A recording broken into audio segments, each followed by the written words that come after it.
Hello, everyone, and welcome back to My First Mon, the long awaited journey. But we are not doing Gen 4. Well, we kind of are. Let's get into it.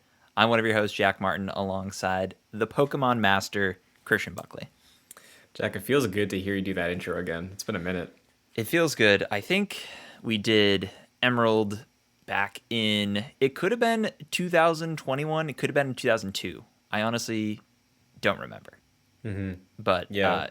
it's been a while, and for those that don't know, I hadn't played a Pokemon ever until 2019 when I started with Pokemon Blue, and then Christian and I went through Gen 2 with Crystal, and then Gen 3 with Emerald, and we basically just sort of talked about it. I was the newcomer, Christian was the Pokemon Master, of course, as I call him.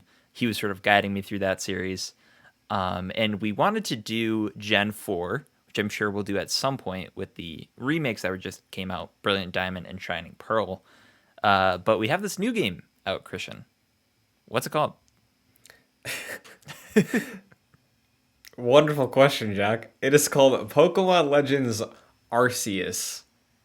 Yes, as some people refer to it. Some people refer to it as Arceus.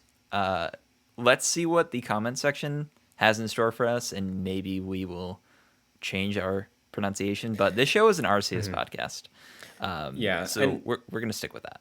it's a good point because you called me the Pokemon Master, and I tried to make it very clear since Red and Blue that I only know so much about these games, and the community is very helpful in your guidance as well, in addition to what I can give you as we record. So the regulars, I trust them with my life at this point. So yeah, whatever they say, if they say it's Arceus, I'll begrudgingly try and change it. But to me, it's always been Arceus. So Sure. So this game is very different from the traditional Pokemon setup. And the traditional Pokemon setup was 8 gyms and then the final four of the Pokemon League, or I'm forgetting. But that basically helped us structure the show into around 8 or 9 or 10 episodes per game. And the gym structure is just not present in this game because this takes place hundreds of years before the gym structure in the Pokemon universe. So we're approaching this very differently. Christian, do you want to give them a rundown of how we're basically going to be talking about this game? sure. So today we're doing this preview episode. We're recording this on launch day. After we finish recording, I'm going to pick up my copy at the store. You have pre-installed it, have yet to play it, but the plan, and if things have to change, it'll change. But the plan at the moment is we do the pre-episode, we do expectations, we do this discussion, and then probably within a week or two, we will give a first impressions discussion, and then depending on how long we feel the game is taking us, maybe a mid check-in, and then closing final thoughts on our journey with Legends Arceus. Is that correct? Yeah, that sounds good. I think, of course, we don't have the easy, I suppose, constraints of, hey, let's do this gym this week, and we'll talk about that leading up to it. It is, of course, more open. But I think that schedule sounds good, where today we're just going to be introducing the show, talking about what we sort of expect from it, and then over the course of the next few weeks, doing another couple of episodes talking about what our experiences have been with the game. And I think that's a good starting point because it's called the show, Christian. It's called My First Mon.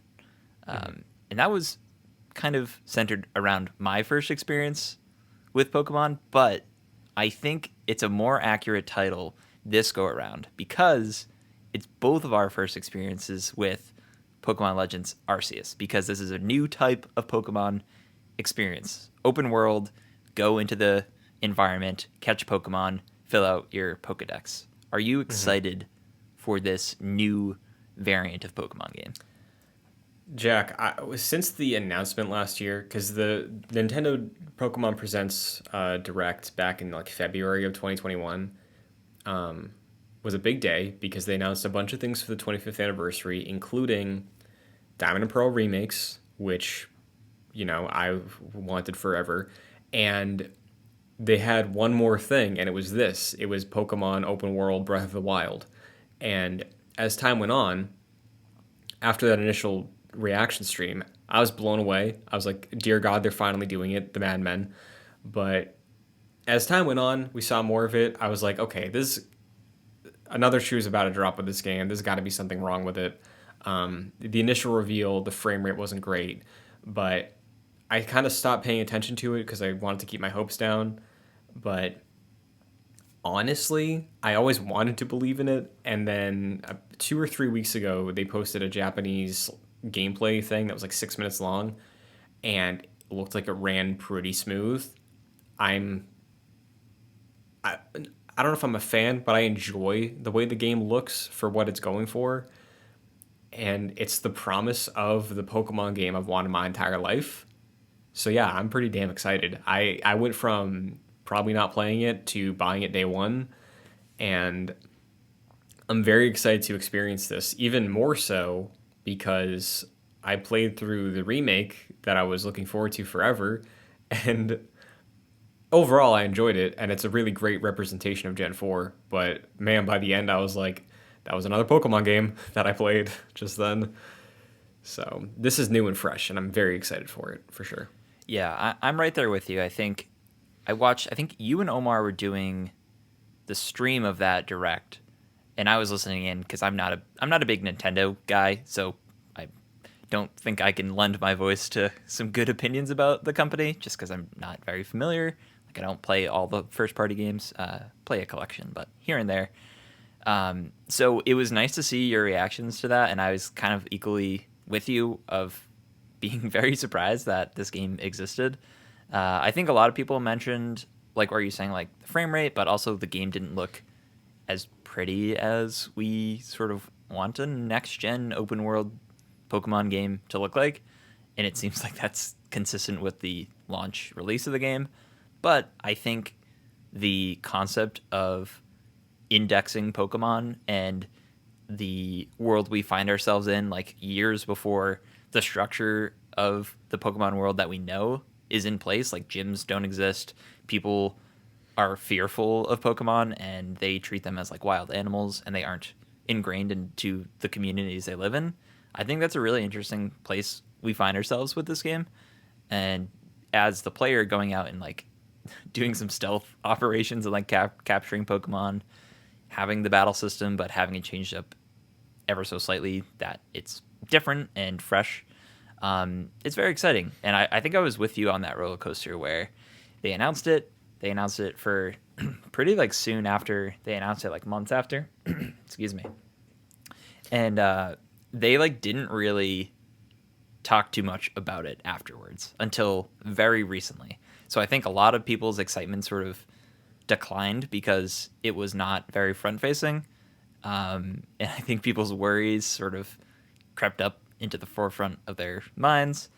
But reviews have been very positive, like surprisingly so. Our friend Mike Connors in our fantasy critic video game league for this year has it, and he's doing very well for himself. So pretty Yeah. happy for him. But yeah, it's been a roller coaster, and I think what some recent discussions have been about this game have been mostly positive. So yeah, it's an exciting time.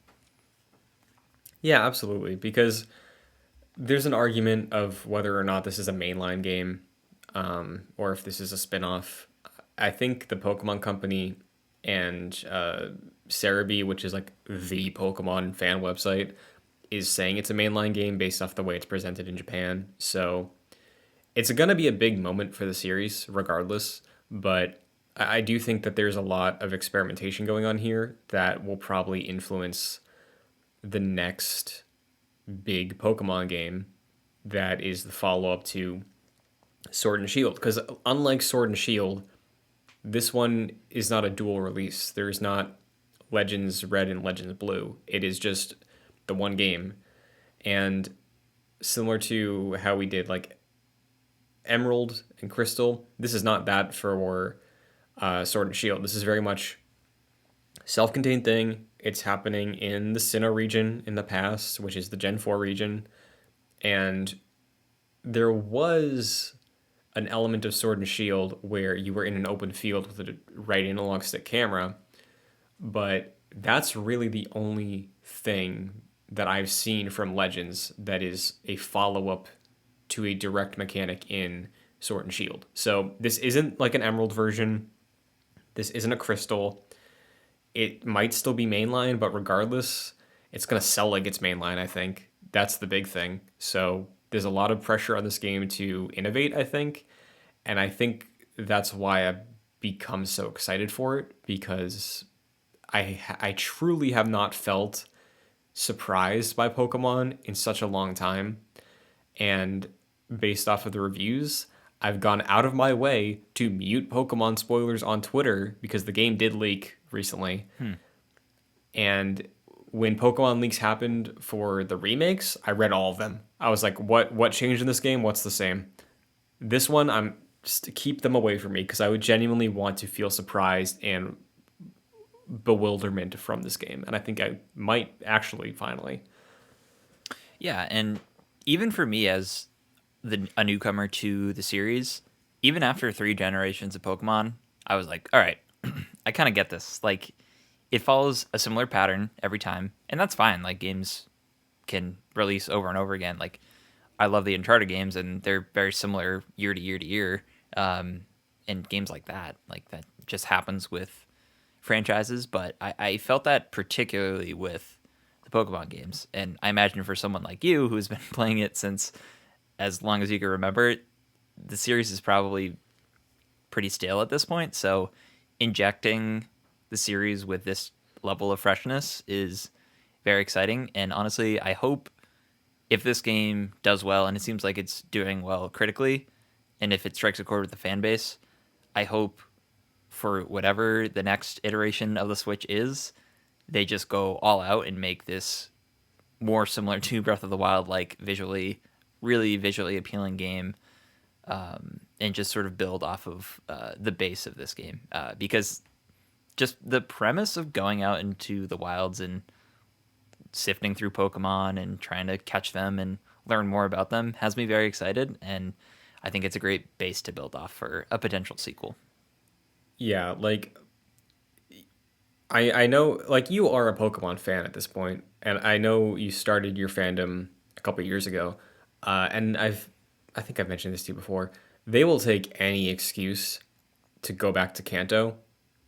I can guarantee you Pokemon Legends Mew or like Pokemon Legends The Three Birds is happen like they're working on that right now. Yeah. I guarantee you. And it's going to be a Kanto remake like this, but you know, hopefully with better hardware or anything else, because it's just an idea that is so fresh where Pokemon with Gen 7 like kind of strayed. That was a mainline dual release game where there were no gyms, but there was still a Pokemon League, and there were still like 8 trials you had to do. It wasn't a gym battle, but it was like something in the world where there would be like a ceremonial dance, and you had to like figure out the things that were wrong with it and help replan it with the Pokemon, and that would be how you progress, you know? So they've definitely veered off kind of from the gym structure, but not super like veering off, you know what I'm saying? Because like it was still 8 challenges where the entire purpose of this game, like you said, there's no championship that we know of, but I don't think there is. There's no gyms. It's an open world game divided into regions like a Monster Hunter where you're in this village, you get a job to do. Hey, go catch this Pokemon for me. You can find it here. You prep up, you go to that region, you look for it, you catch it, you come back, and then you progress. That's really exciting because there has been no Pokemon game that has done anything like that, mainline or spinoff from the ones I've played, and I have played a lot. So it's fresh and it's genuinely exciting, I think. It really is. Before we go, Christian, is there anything you want to touch on in this introduction to the series? I know, like, usually you'll give me some advice or some things to look out for, but you haven't played this game because it's brand new. So anything else you want to touch on before we send the audience on their way? So, based off of some of the things I've heard, and again, as a Pokemon fan, I will say if there's side quests that come up, probably do the ones you're interested in. And as far as the rest goes, I guess just take your time and explore, because that's what you're supposed to be doing here, more so than the old games. But yeah, I'm just really excited. Do you know anything about the starters at all? Yeah, Because we don't really talk about that. I do. I've seen them, and well, I saw them during the reveal because I think they revealed them. And I know who I'm did. choosing. I won't spoil it, but if you're a fan, you know who I'm choosing. If you're a fan of the show, you know who I'm choosing. So, yeah. Yeah, because the three here are all returning starters from different gens. We got Cyndaquil, Rowlet from Gen 7, and Oshawott from Gen 5. And if memory serves, when we played Crystal, I did Totodile and you did Cyndaquil, correct? Yes. Was that Crystal? Okay. Yes, it was. Yeah, that was Crystal, dude. Wow. Yeah, I was thinking because Gen 3 was I chose. Trico. Yes. Great taste. Yeah. I mean, yeah. I've done water, fire, and grass at this point. So at this point, I don't feel like I have to mix it up. So we'll see. But if you know, you know. Well, Christian, I'm really excited to dive into this game. Like what you said, I have it or you're about to get it this weekend. We're going to get hit with a shellacking of snow. So there's really, aside from shoveling, the only other thing I have to do really is play this game, which I'm greatly looking forward to. So if you want to follow along with our journey, you can just keep it locked to youtube.com/joyclicks.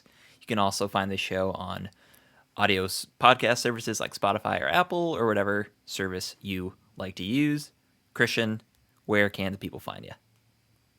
You can find me on Twitter, TikTok, anywhere you want to find me at Chun2D2, CHUN, number 2, D, number 2. And here on Joyclicks, like Jack said, we got a bunch of other shows going up constantly. And the next episode of My First Mon Legends, that's not a bad name, sometime soon. Look forward to it. Yes, absolutely. You can follow me on Twitter at FascinatedJack. And I'll say to get involved with the show, if you want to leave us comments on our YouTube videos, that's probably the best way to get into contact with us. We had some returning fans over the course of the 3 seasons we did with this show, who we love dearly. So hope to hear from you again or some new listeners to the show. So yeah, youtube.com/joyclicks. You'll find the video version of this, and you can comment in the comment section and we'll get back to you. So thank you very much. We're greatly looking forward to playing through this game, and we'll catch you next time.